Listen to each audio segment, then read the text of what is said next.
wild boar is prominent in all kinds of Indo-European mythologies. This video will not cover all of the diverse roles of the wild boar in the various Indo-European mythologies, but we'll focus instead on the connection between the wild boar and the warrior. Vajapeya is a Hindu sacrificial rite involving a chariot race. The sacrificer and his wife mount on a chariot wheel placed on a long pole. The top piece of the sacrificial pillar is called casala. The word is attested twice in the Rig Veda, both times in connection with the sacrificial pillar. The original meaning is thought to be the disc-like front part of a boar's snout.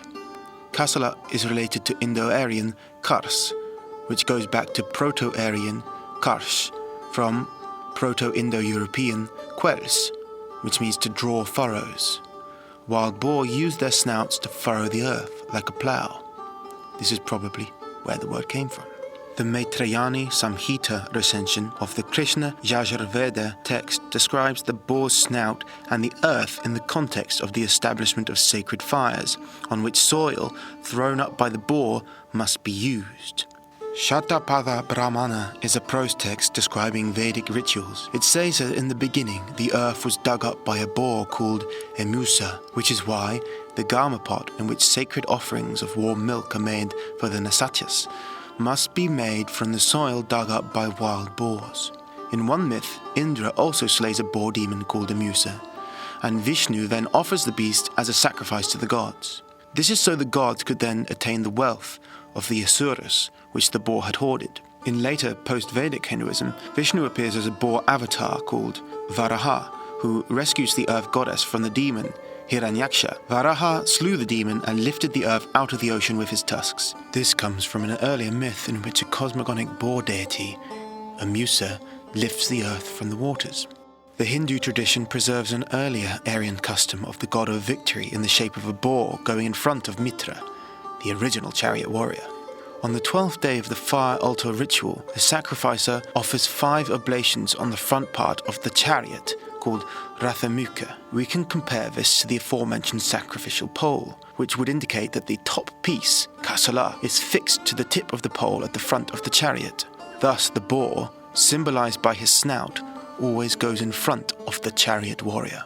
The following excerpt is taken from a Zoroastrian text in Avestan. Grassland magnate Mitra we worship, in front of whom flies Ahura created Verefragna, in the shape of a wild, aggressive male boar with sharp fangs and sharp tusks. A boar that kills at one blow, is unapproachable, grim, speckle-faced and strong, has iron hind feet, iron forefeet, iron tendons, an iron tail, and iron jaws. As he catches up with his opponents, beset by passion, simultaneously by manly valor, he knocks them down with a toss of his head. He does not even think that he has struck, nor has he the impression he is hitting anybody, until he has smashed even the vertebrae, the pillars of life, even the vertebrae, the springs of vitality. He cuts to pieces everything at once, mingling together on the ground the bones, the hair, the brains, and the blood of men false to the contract.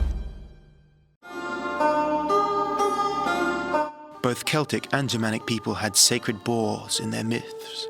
Gullinbursti was the golden bristled boar of the Lord God Ingui Frey.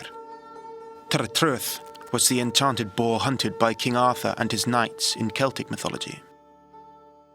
Old English eofor, meaning boar, is cognate with Old Norse eofor, which derives from the Proto-Germanic eburas, meaning boar, which comes in turn from Proto-Indo-European epuros.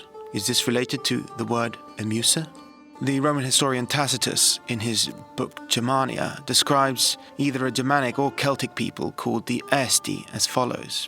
They have the same customs and fashions as the Suebi, but a language more like the British. They worship the mother of the gods, and wear, as an emblem of this cult, the device of a wild boar, which stands them instead of armor or human protection, and gives the worshipper a sense of security even among his enemies. In Anglo-Saxon epic poem Beowulf, an eoforhéafodsegn means the boar head banner sign, and that's mentioned. There is also a quote in Beowulf about boar designs on helmets. eoforhéafodsegn offerleo gegroden golde, fa und für heirt verweerde hailed youthmod grumon. And there are several mentions of a boar-crested helmet, such as this one. Donna way on Orlea Hafalan Weradon, Donna Kneten Fethen, Forest Knusuden. Both Celtic and Germanic archaeological artifacts show boar-crested helms.